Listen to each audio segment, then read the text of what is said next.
It's been a long time, my old friend. Let me tell you a story about a boy. A boy that grew up in a pollen-laced hick town, Petalburg. This boy lost his father one day. Years ago, he left to duel a dragon that terrorized their home. His father never returned. The boy was inconsolable, and from then on, he would train night and day to one day avenge his presumed late father. The wishes of the people clashed with the will of that boy, now a man's girlfriend.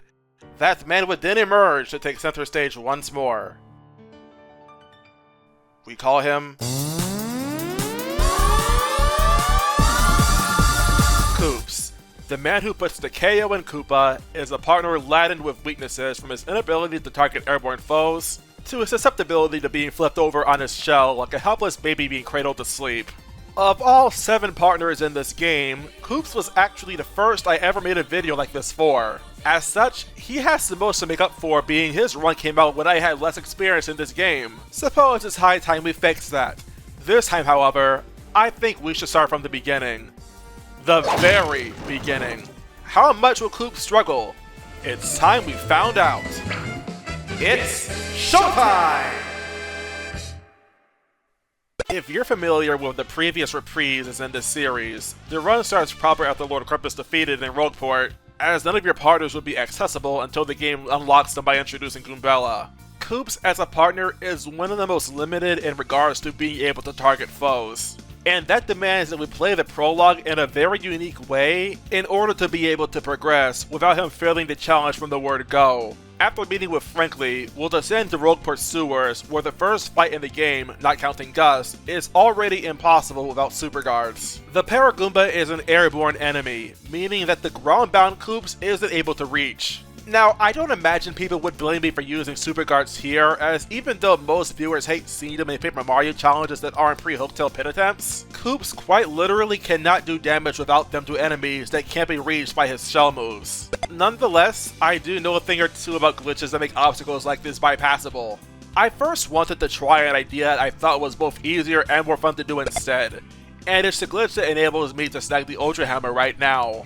This glitch involves ST and using the cutscene trigger just before breaking your contact lenses. What it involves is for Koops to be first deployed on the right side of ST's kitchen while you move parallel to the cutscene trigger. Then, after letting Koops go, you need to fire a second shell toss, but before he can actually be fired in front of Mario, move downwards to activate the cutscene.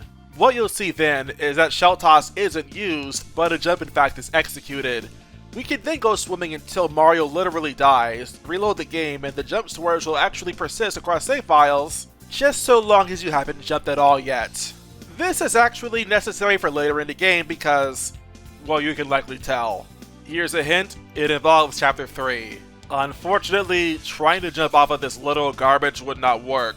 No matter what I tried, Mario couldn't get any height from trying to jump from here, so I had no choice but to repeatedly fail at clipping through the level's props until I could walk on the seam and reach the fight from underneath as my only option to avoid this otherwise impossible battle. This involves jumping off the bottom stair into the side-scrolling platform and getting pushed through the level. What often happens is Mario either doesn't clip through at all, or the few times he does, he'll fall out of bounds and respawn under the save block. If you do manage to clip through the wall, you have to be careful to navigate the seam so you don't either fall out of bounds or phase through the wall and clip back out, meaning you failed. Just repeatedly jump so you can climb up the stairs, and once you reach the top, move into the background to make contact with the pipe. Some tips to be aware of is that if you try to jump and move in one direction, you may not actually go anywhere. I found you may have to walk a little more to the left so that the level's objects aren't in your way. It gets nerve-wracking, especially when you have a full bladder and want to just keep going at it repeating, just one more try. It's only after this we have access to the finite items we can use, since I make it a point to ban shops. This is so I can't get Fright Masks or Fire Flowers ahead of time. What made things worse was that the GameCube controller I was using was having a big problem with its stick drifting, so I had to retire it as I was attempting this. Good thing I have like 3 spare controllers, purple, silver, and orange. At least after this, there shouldn't be any truly trouble. Who am I kidding? Admittedly, we're relatively safe for a while. After the 1,000 Year Door is made contact with, we're soon going to be forced to then challenge the Blooper in Rogueport sewers. This ordinarily would be impossible for Koops to win since he can't even target Blooper without knocking the tentacles out first, and one of them is elevated, so you can tell where the complications come in. Even if we knock the tentacles out, Koops would not have the power to actually win. You'll see as I'm fighting Gus though that my attack power is 3, but Koops is actually designed around having pretty low power out the gate compared to others, and the damage you're seeing is because I found enough Shine Sprites thanks to Zest's jump storage to rank Koops up, gaining an additional point of damage and the move Shell Shield. Where did I find so many Shine Sprites? Well, I was able to maintain my jump storage option by drawing Mario after setting it up, and I was able to travel to the Chapter 7 area and grab the numerous Shine Sprites up for grabs there, in addition to Double Dip P and HP Plus P. And thanks to the Fire Flower we're able to collect shortly after what would have been the Goombas, we simply had the Fire Flower and then Shell Toss thrice to win. What's funny is that Koops has a natural point of defense exclusive to him, which makes him very resilient to most early game foes, and in the case of Blooper, impossible to lose with here, as he can't be hurt directly no matter what. Even if Koops couldn't win this though, a glitch exists called Hazard Respawn, which allows you to warp to the center of the room. It turns out that the Petalmetal's warp is accessible, even though the pipe itself doesn't exist.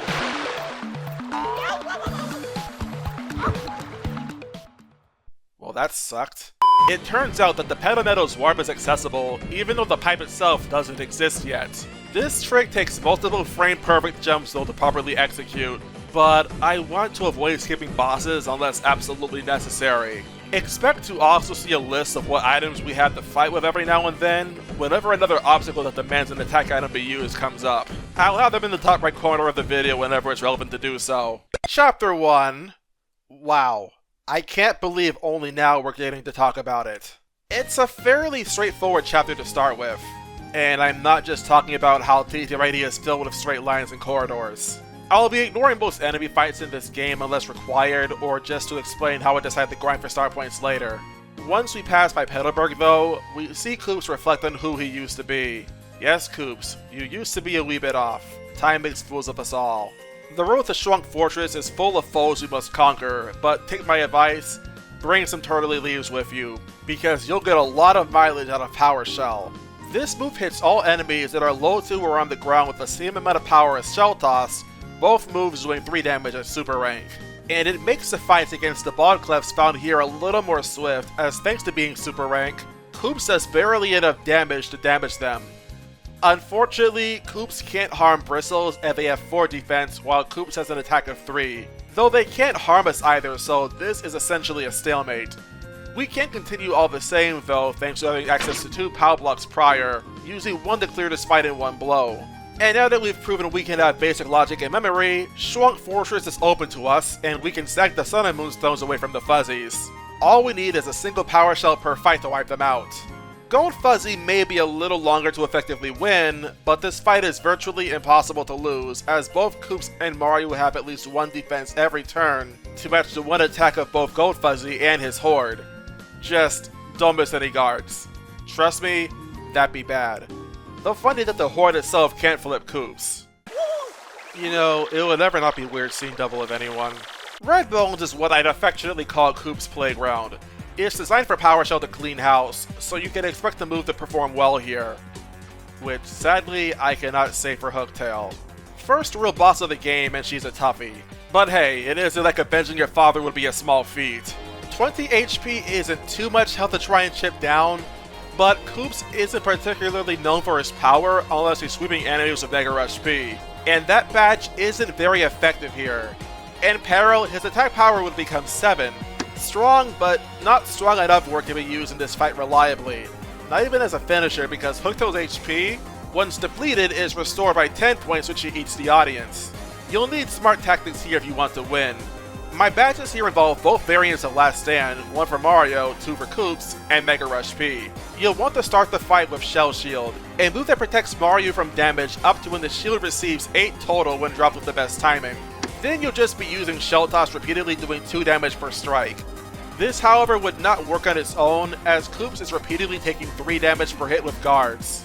And between having to keep both himself and Mario healthy and attacking Hooktail, he will already need to rely on items to reliably win.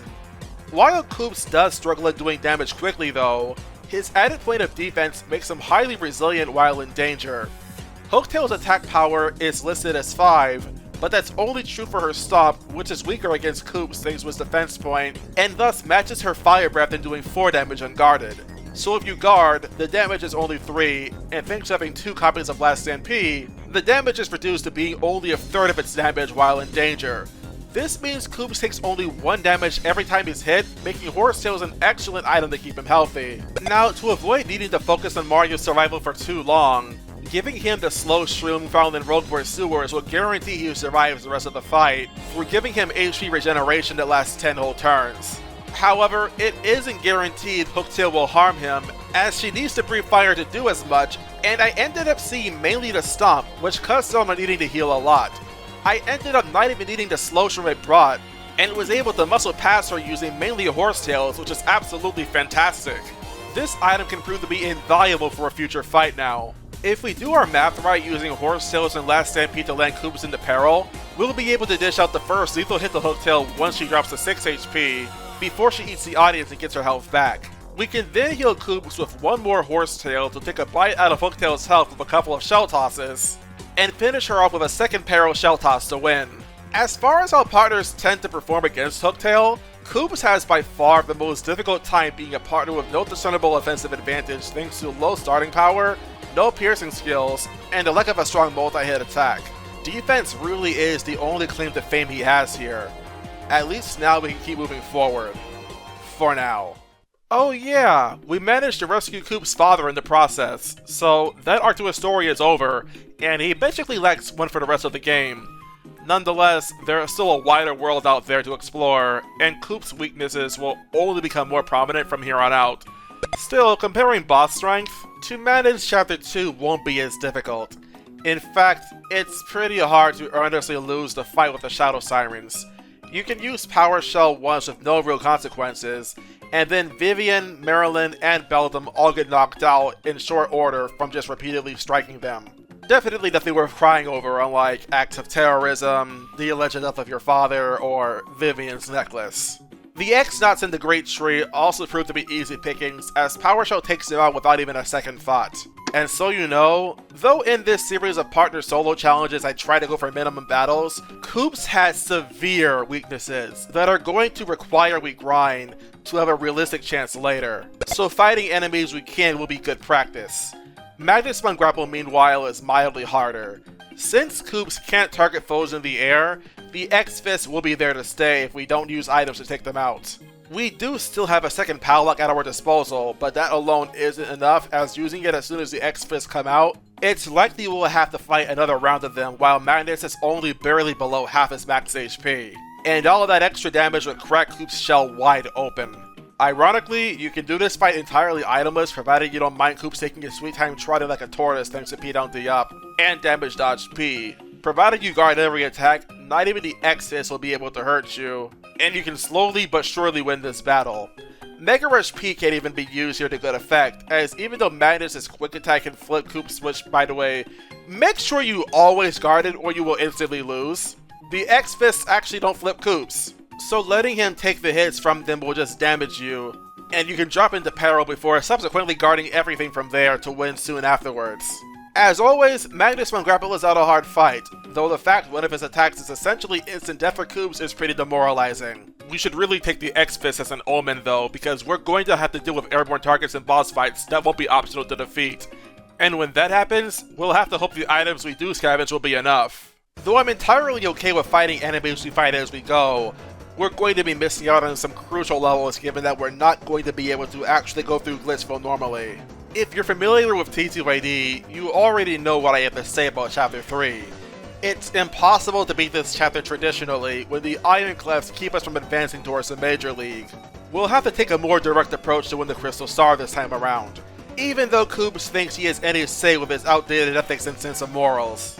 I even humored him and gave him a shot, and you know what happened? The locker room we were assigned to smelled like urine, the staff were rude, the fighters cheat, and we couldn't even beat the second round of fighters because KB Koopas have an airborne fighter on their team while Koops can only target foes on the ground. Granted, items could carry us through part way, but once you got to these blue spiky dudes who were clearly trying to compensate for something, We ended up getting rocked, and couldn't figure out how the heck we could ever win. Sorry my dude, the end justifies the means. You can learn a lot from stealing, just look at Miss Mouse. Man, she's still good. Surprisingly, the few offensive items we have now actually would be enough to beat Chapter 3 and not be completely screwed later in the adventure. But considering we'd still only be able to win through violating the one and only rule, I have to ask, why bother? So we're just going to pass up on signing Grubba's contract, spin jump onto his bookcase, and head off through the vents to then walk back inside his office. Grubba conveniently leaves the office with the Crystal Star Stuck Machine schematics inside, and we can challenge him shortly afterwards now that he's become Super Macho Man Grubba. The luck introduced in this fight makes Mega HP a non-reliable option, as we can't reliably drop the 1 HP. And even if we could, there's no telling when Grubba will make himself dodgy or his defense stronger. However, Koops does have the defense to perform deceptively well. His natural defense point and damage dodge P alone force Grubba to either buff his attack or charge if he wants to deal any meaningful damage to Koops at all. And Mario would take only 1 damage per hit while defending so long as he always guards. You could honestly win this fight pretty reliably if you just went the route of spamming charge on Koops until you could knock Grubba out from a little over half HP. It's a strategy I tend to frown on, but Koops is probably the most reliant on it, seeing that he genuinely can't keep up trying to blitz through fights. Especially here when once Grubba falls below half HP, he can start attacking you with clotheslines that hit both Mario and Koops, which would make surviving extremely difficult. The only reason Koops is able to keep up as is because Horsetails are such good healing items here, and Grubba can target only one of us at a time, truly the Koopa curse of all time, forced to be slow and steady to win the race. Good thing this badge becomes available in this chapter, or we'd be in a whole heap of trouble. You can try to fight Grubba without relying on this tactic, but Grubba's power is legitimately formidable when super guarding is not an option. Shell Shield can prove useful since it can block a couple of hits at a time though, at least until Grubba starts charging. Then you may have a problem. We may not have a Yoshi by our side, but that's no problem as we can simply fight through the Glitch Pit and use a few of our items to get past the otherwise impossible fights. The most we really need are devotion for the KP Koopas, and our mystery to either give us a Thunder Rage or a Shooting Star to wipe out Spike Storm. Since the KP Paratroopa can target either Mario or Koops at random, I'm just gonna let Koops get KO so that Mario can be the only targets. Meanwhile, for the other fight, it's a 2 in 13 chance we can win since the Lakitus are a pain being airborne so Koops can't reach. With nothing else serving as a major roadblock, we can recruit our Yoshi, who I affectionately nicknamed Koops. Unfortunately, Koops can't really do much fighting here at all. I mean, it's to be expected, this is a Koops only challenge. Pro tip, you may want to turn captions off from this point forward in the video, you may get confused otherwise. Moving on, while I'm minding the business of my enemies, I ended up getting dropped the last stand badges from 2 different fights, one for both Mario and his partner. I'm not gonna actually use these for anything, but I do have them now. Anyways, attempting Atomic Boo is simply laughable. Koops can't win when he has no attacks that can strike airborne foes. And to add insult to injury, not guarding the body slam sees Koops get flipped. Quintuple question mark, meanwhile, can be defeated, rather decisively at that, but...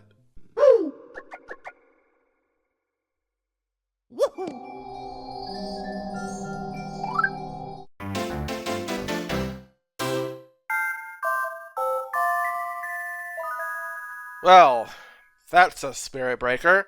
We can't truly beat this challenge, not when we flat out can't fight with the one partner we're allowed to fight with. And our other options to keep within the theme of only Koops fighting are pretty bad too. Skipping chapter 4 is out of the question. We can't beat the game without Vivian save for using glitches. And it goes against my principles to skip mandatory boss fights anyway, with the literal one exception being the mini bosses in chapter 3.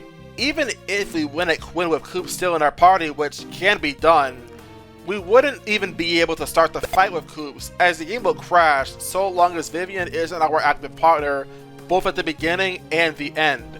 Really, all we can do to continue this challenge is try and acquire the ZapTap badge from the Pit of One Trials. But when there are so many enemies there capable of flight, where running into just one would mean an instant reset, it goes without saying that it'd be an incredibly tedious task. Even with super guards on the table, Lakitus are found there and aren't possible to damage outside of first strikes. And we'll need the few attack items we have left for later. Unfortunately, it's the only option we have. the chances of anything else working here are nil. So I went and got Koops to help us out here so that we can actually reach Zap Tap. Technically, we don't need Koops thanks to having the possibility of movers appearing, but it's simply not realistic to rely on them appearing whenever we need to avoid a fight with airborne enemies. And I make it a rule to ban super guards in my videos, whether or not I actually say it. But my literal only option now to progress through the game depends on Quinn being defeated by recoil. You're free to object to what I'm doing here, but seriously, there really aren't any better options available. Besides, this is a messy situation. It's a Koops only video. I can't make the video if I don't have Koops. Chapter 5 is pretty obnoxious too. Less so than 4, but that's like comparing a mosquito bite to a migraine. Ember is a straightforward couple of power shells away from Oblivion, so they're fortunately very easy to clear. Cortez, meanwhile, was a boss so bad for Koops, I was convinced he couldn't beat the game without super guards. Turns out you can if you're smart with using your items up to this current point in the game. The fight proceeds as normal, where Koops can just use Shell Toss repeatedly until both phases 1 and 2 are eliminated. You can also rely on Shell Shield to keep Mario safe, since you're guaranteed to see Cortez charge, and the damage is not something to be taken lightly. If that's too much for you, shipping Cortez to 1 or 2 HP left during phase 1, charging until you can do 20 damage in a single blow, and then striking Cortez with a weaker attacking item to take him down with one shot during phase 2 is another option. No matter what you do though, your efforts will be futile if you're not lucky come phase 3. Cortez is a boss that is suspended in midair. Unless you count super guarding, Koops can't damage him without items at all. The solution initially seems simple then, and how you just need to use your items to win this fight. That's a laugh. Let's actually evaluate our options for items. Up to now, your options for items involve 3 Fire Flowers for 3 damage each, 2 Pow Blocks for 2 damage each, a Mystery, 2 Thunder Rages for 5 damage each, an Ice Storm, an Earthquake, and a Shooting Star for 6 damage. We've already exhausted 1 Fire Flower, 1 of our Pow Blocks, and our Mystery. The Ice Storm is inaccessible, and the Earthquake does nothing here since Cortez is airborne. All we have left are 2 Fire Flowers, 1 Pow Block, 2 Thunder Rages, and 1 Shooting Star, and the damage the items deal in total is 24. That's a little more than Cortez's 20. Unfortunately, it's not that simple. Once Cortez falls to 10 HP or less, Cortez will turn to the audience and eat their souls. That in fact is a sentence. So just dishing out damage isn't going to work, and being clever will only get us so far, as any combination of items that can get us close without seeing Cortez actually heal will still lead to Cortez having 12 HP. And we can't use our Shooting Star during that time, as if we did, no dual combination of items exists to do 11 damage in a single turn. Winning this fight demands 2 things. 1, we need Double Dip P, which we thankfully had since the prologue. We will need to KO Cortez before he can heal, so using 2 strong items to close the fight out is necessary. Moreover, 2, we need to understand that there's no conventional combination of items that will work here. We need an item combination that will allow us to deal 9 damage that doesn't use a Shooting Star. It just so happens we have to get creative, in which case we can try to use another item called Mr. Softener. This item reduces enemy defense by 3 for 3 turns, and it just so happens that Cortez has a point of defense. Eliminating this won't increase the power of our items, as all items in this game already ignore defense. But when combined with a Pow Block, an item that in addition to dealing damage, also can trigger stage hazards, it will allow the backdrop on stage to fall. If we're lucky, Cortez will take 3 damage from our using a Pow Block instead of only 2. 2 more Fire Flowers will drop him to 11, and we can then spring for using Double Dip for an assured Shooting Star and Thunder Rage to finish him off. I don't know what the hard numbers are for this strategy to work, but Mr. Softener is 90% effective against Cortez. Feel free to tell me how what I did was stupid in the comments, but while I wait, I'm gonna enjoy feeling smart over this. Lord Crump by comparison is... honestly, who cares? I went and grinded for star points earlier, and it left me with plenty of BP to equip badges. Power plus Ps, Defend plus P, hecking Flower Saver P.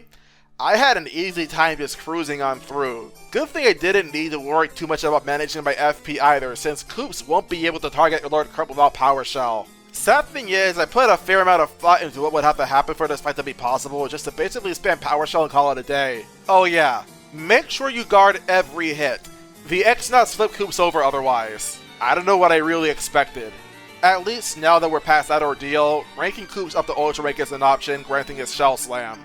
Basically a slightly stronger Power Shell with the added property of piercing defense.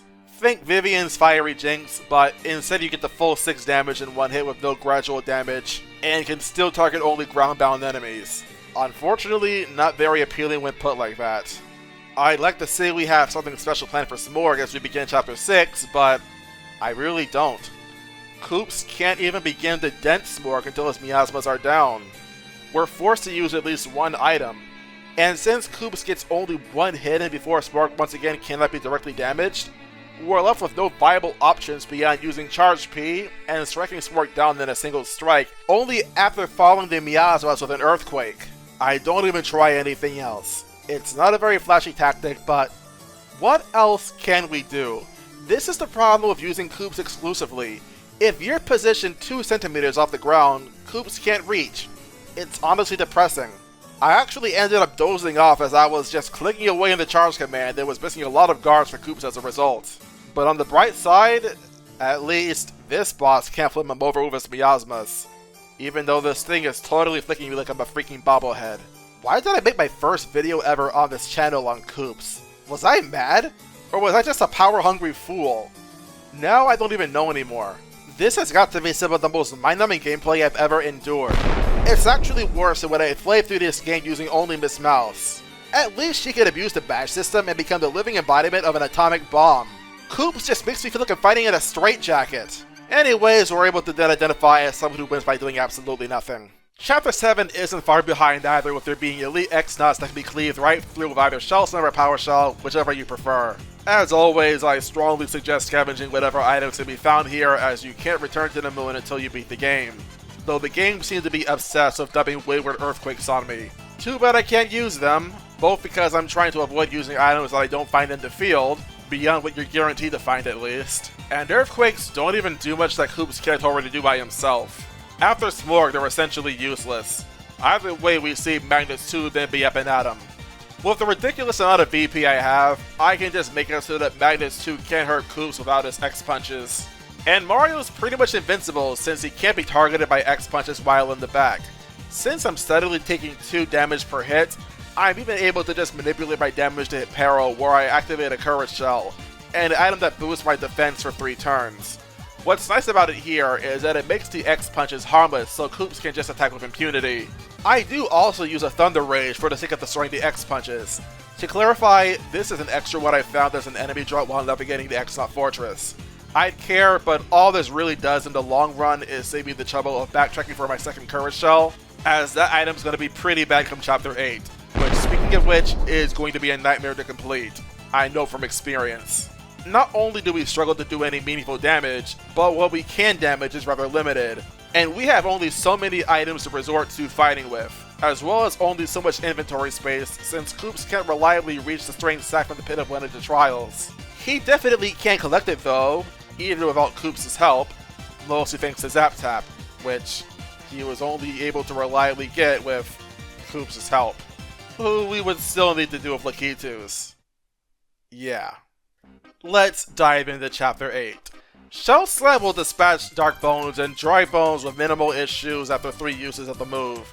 Same can't be said for Gloomtail though this fight is actually somewhat exploitable for another reason entirely. Gloomtail's damage, while measured up to Koops' max HP and his defense point, actually makes him one of the best partners for reaching Peril quickly. He's the only one who doesn't need Defend plus P to make Gloomtail's damage uniformly 8, and Shell Slam's Pierce effect works well in doing enough damage to wipe Gloomtail out when Peril is so easy to achieve. A stopwatch is needed here, but that's hardly anything new anymore, and neither is repeatedly losing attempts due to bad RNG. A case that tends to come in all shapes and sizes. You know, fog, the stopwatch actually missing, Gloomtail triggering a prop to fall on Koops' head knocking him out. You know, the usual stuff. And it goes without saying, but the Earthquake will flip Koops over, so make sure you guard it. As annoying as this fight was though, it's definitely easier to explain the game plan here compared to the second Shadow Silent Squabble. Good luck! You're gonna need it here, because luck permeates this entire fight. All that can realistically be done here is winging the ever-loving heck out of Power Shell. Really though, we may as well try and use some of our items since we're not saving all of them for the Shadow Queen. Sleepy Sheep seems to be fairly worthwhile here since it's more reliable than a stopwatch, and putting them to sleep generally means it can take some time to charge up before getting to strike anyone down. If I'm lucky, I can strike them several times before they wake up. Then so long as we can avoid getting flipped over by Quinn or brute force by Marilyn and their unguardable lightning, they'll all have fallen by the 5th Power Shell. Though like always, this is easier said than done. Koops after all has a rather low HP and can't survive more than 2 turns of assault. This is such a problem for him that I actually equipped HP plus P, one of the worst badges in the game, just so that he could last a little bit longer. And it ended up mattering in the long run as he was in danger when a Mushroom Mingle was lined up, allowing him the longevity to actually win.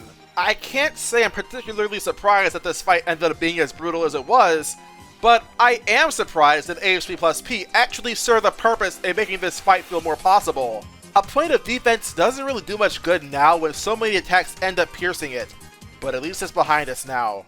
Unfortunately, the next boss fight is somehow worse than Smorg was a couple of chapters ago. Grotus. With him, Bowser, and Kammy Koopa arriving to challenge Koops, we're actually in an extremely bad spot. Koops once again has to deal with bosses where he cannot deal damage without items to aid him. Grotus is a boss who always sees his Grotus X's spawn to protect him turn 1. You'll have to knock them out to be able to target the main body.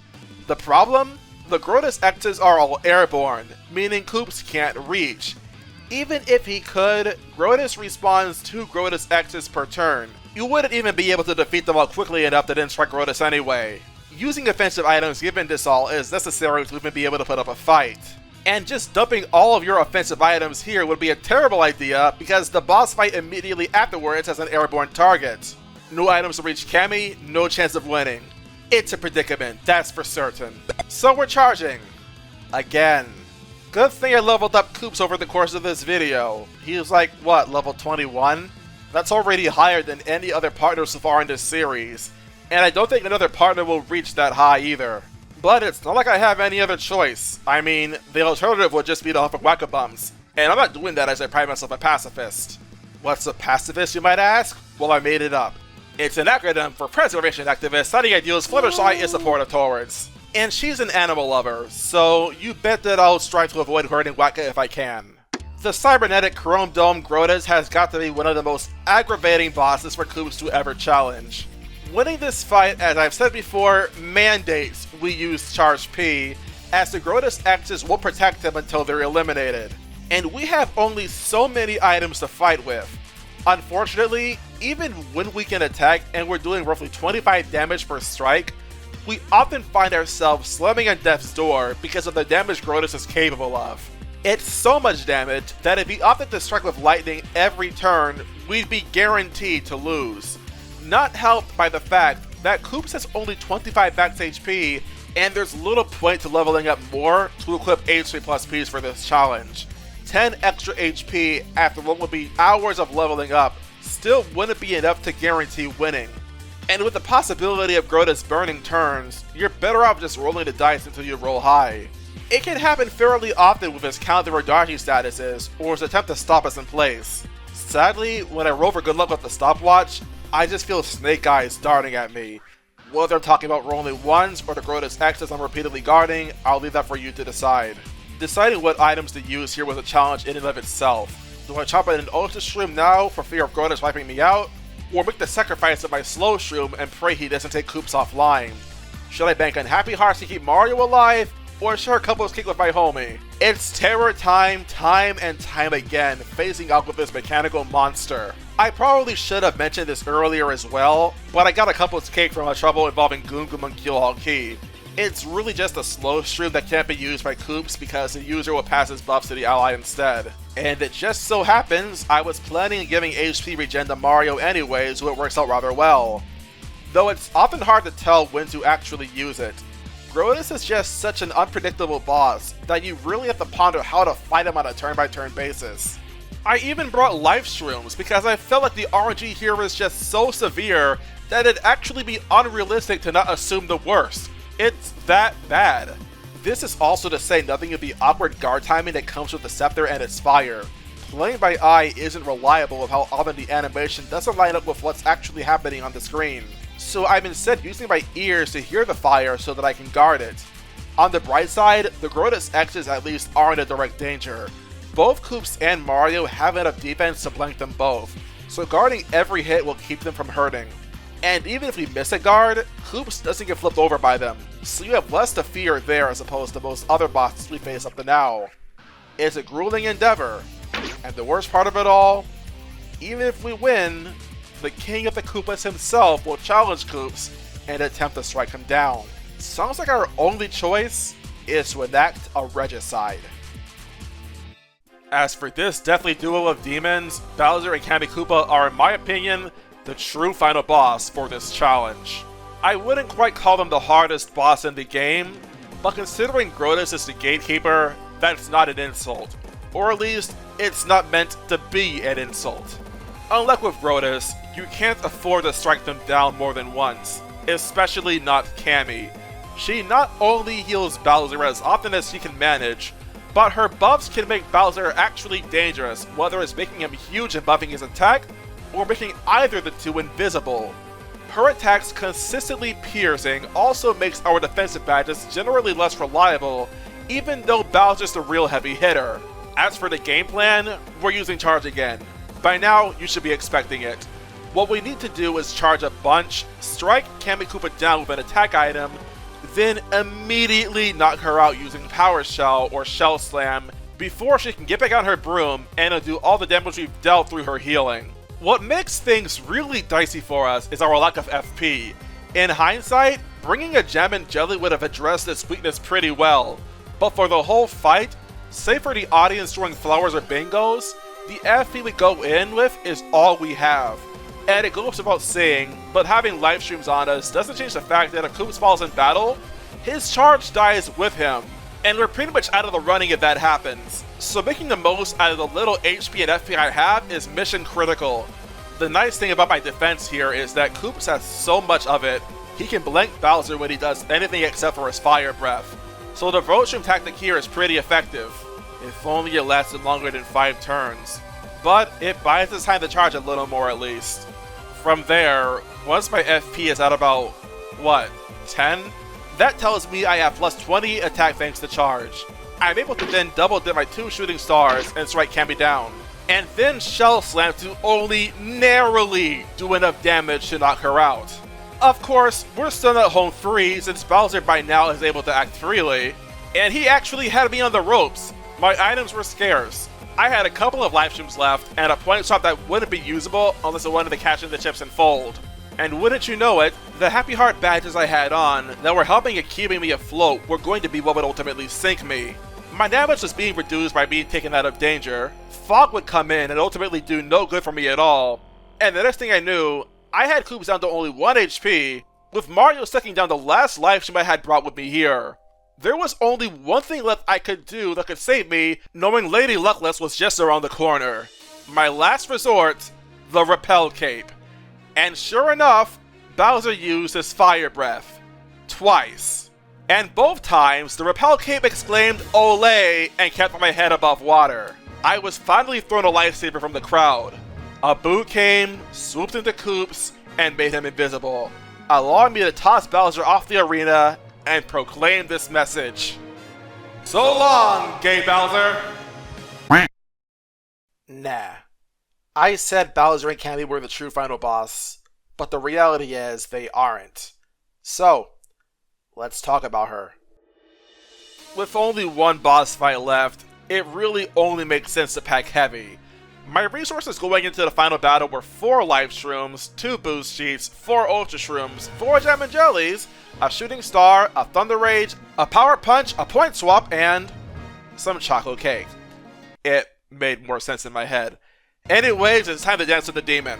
It's time for Koops to set the record straight and proved not only that he belongs with the rest, but can hang with the best.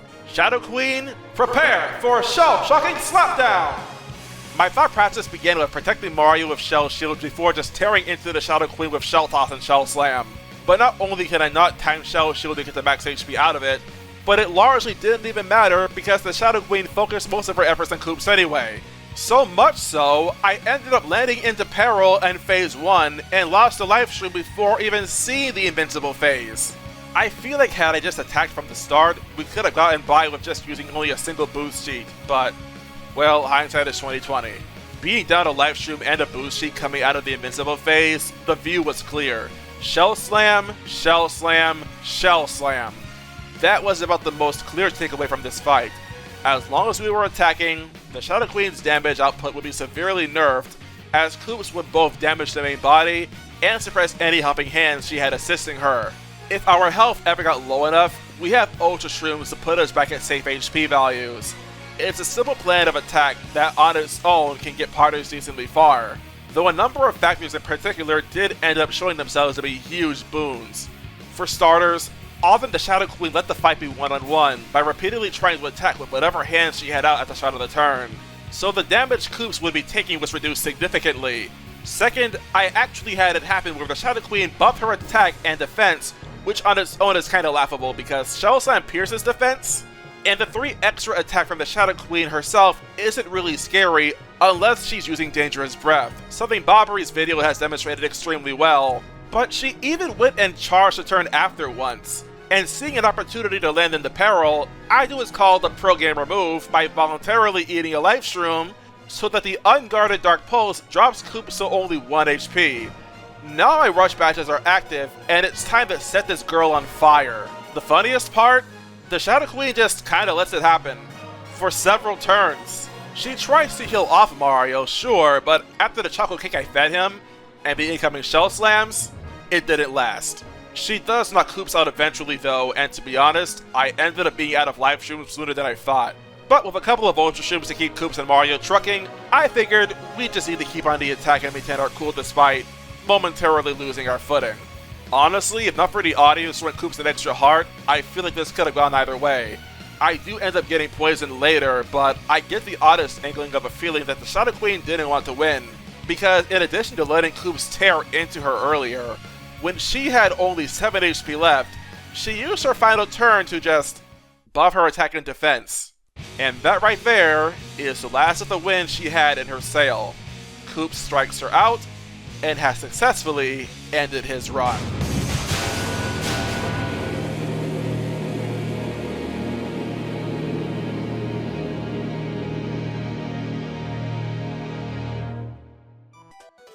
The title asks a single question. Can you beat Paper Mario the 1000-Year Door with only Koops? No. He had some hiccups that kept him from actually being used the whole game, even with our cheats. And they all involve Chapter 4 with Quinn stealing my partners. But since he can't reach Zap Tap in the Pit of 100 Trials legitimately and without Koops helping him, I suppose it'd be fair to say that he can't beat the game all by himself. Yeah, this is a bit of a predicament to judge, though not as much of a predicament as actually recording this challenge, what with how many bosses just make it feel like being strapped to a sarcophagus sometimes. If not for the variety of attack items we found in the overworld and some creative tinkering with what few tools we had access to, this definitely could have been impossible for Koops to pull off on his own.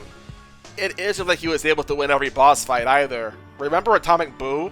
Yeah, Koops wasn't going to win that, and even in ignoring that, a lot of this challenge felt like using Charged Pre, which I think can be excused just from seeing what little Koops could actually do without it. The biggest tell though for how much Koops struggled, he finished this run at a whopping level 22. 22!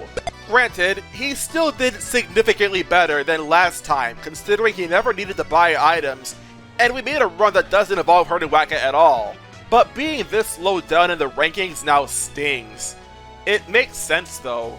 TTYD is a very offense-oriented game. Defensive styles can work as Flurry has demonstrated, but they're going to perform worse naturally because of how much damage you're being opened up to. The inability to strike foes that are considered elevated or airborne hurt quite a lot too. But on some level, I think that makes what Koops had to go through feel all the more impressive. He didn't have the broken options like Goombella, Yoshi, or Miss Mouse, nor did he have the range of Flurry, Vivian, or Bobbery. All he had was the shawl on his back and the brain to use it. And ladies and gents, that took some grit. He may not be an air fighter, but he's proven to be a very manly Koopa. Congratulations, Koops. Be sure to send me a postcard when you and Koopa Kook go on your honeymoon. Until next time, choosing between Yoshi and Goombella, this is a tough choice, and not one I'm too concerned with actually. I think I'm actually just going to try my hand at a no action commands challenge in TTYD after seeing Pringle's video on the topic do so well. Safe to say he's been doing really well for himself, and it's pretty obvious why. He's proven to have some serious skill. Nonetheless, I see some of what he's done in his video, and after leaving a comment over an opinion I had over the Peanut Parlor, I feel now I should put my money where my mouth is. So my go at an action command list challenge will be coming soon. But first, I have a challenge I've recorded already and need to actually edit with Mario Solo Run. And I hope y'all enjoy it when it comes out, which will hopefully be on March 10th. But enough about me. A friend of mine, Gamer for Fun, is just on the cusp of 1,000 subscribers, and I really want to see him actually make it there. So go please to his channel and subscribe to him, so that I can finally just stop obsessing over the fact that he hasn't gotten there yet. Until next time, this is Phantom A, and thank you for watching.